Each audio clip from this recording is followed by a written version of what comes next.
struck out 2,600 times in his career, the most in the history of baseball. But you don't hear about the strikeouts. People remember the home runs. Fall forward. Thomas Edison conducted 1,000 failed experiments. Did you know that? I didn't know that. Because the 1,001st was the light bulb. Fall forward. Every failed experiment is one step closer to success. You've got to take risks, and I'm sure you've probably heard that before, but I want to talk to you about why that's so important. You will fail at some point in your life. Accept it. You will lose. You will embarrass yourself. You will suck at something. There's no doubt about it. And I know that's probably not a traditional message for a graduation ceremony, but hey, I'm telling you, embrace it, because it's inevitable.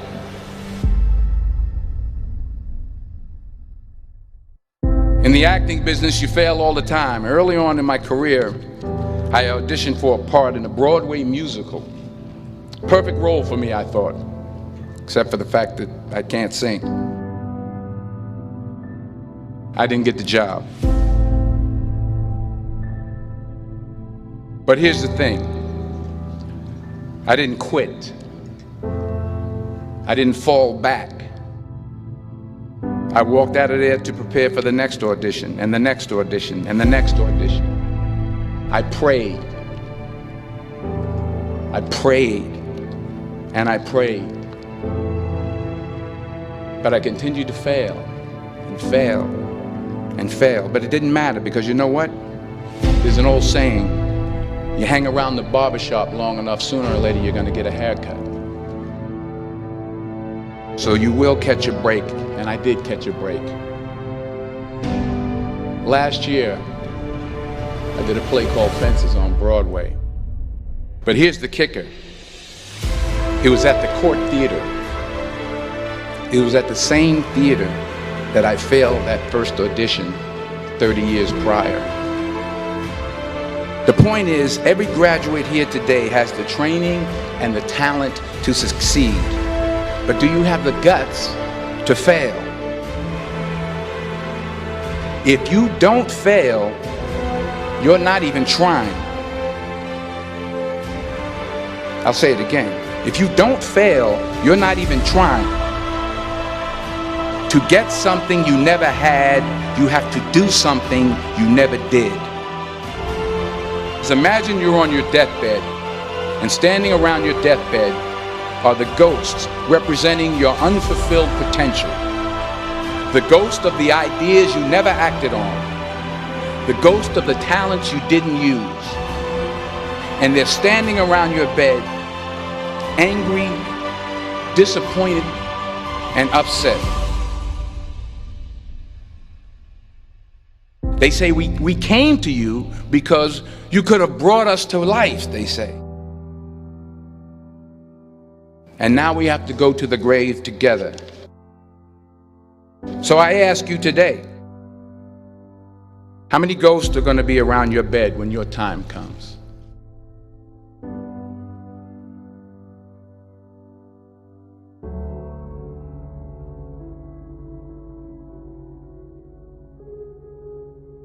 I just got back from South Africa. It's a beautiful country, but there are places there with terrible poverty that need help. And Africa is just the tip of the iceberg. The Middle East needs your help. Japan needs your help. Alabama needs your help. Tennessee needs your help. Louisiana needs your help. Philadelphia needs your help. The world needs a lot, and we need it from you. We really do. We need it from you young people. I mean, I'm not speaking for the rest of us up here, but I know I'm getting a little grayer. We need it from you, the young people, because remember this. You got to get out there. You got to give it everything you got, whether it's your time, your talent, your prayers, or your treasures. What are you going to do with what you have? I'm not talking about how much you have. Some of you are business majors, some of you are theologians, nurses, sociologists. Some of you have money. Some of you have patience. Some of you have kindness. Some of you have love. Some of you have the gift of long suffering. Whatever it is, whatever your gift is, what are you going to do with what you have? All right, now here's my last point about failure. Sometimes it's the best way to figure out where you're going. Your life will never be a straight path. I began at Fordham University as a pre-med student.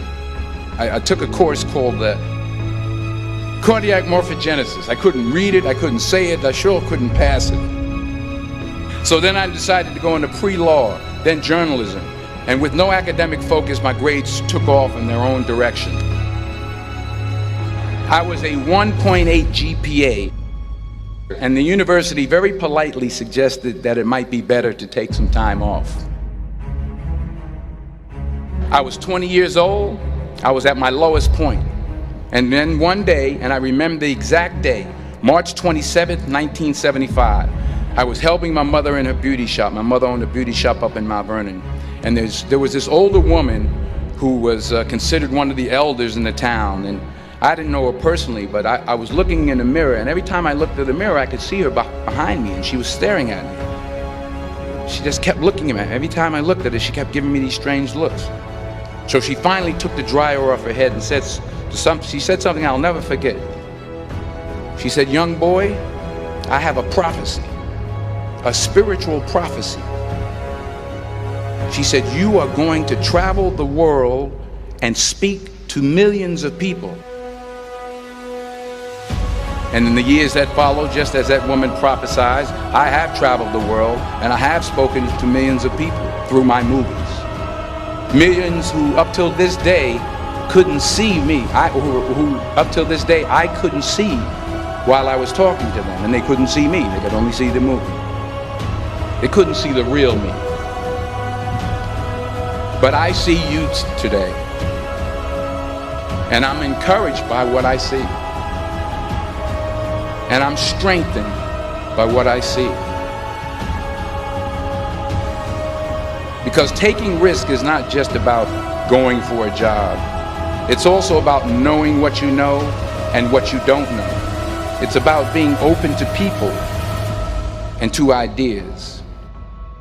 The chances you take, the people you meet, the people you love, the faith that you have, that's what's going to define you.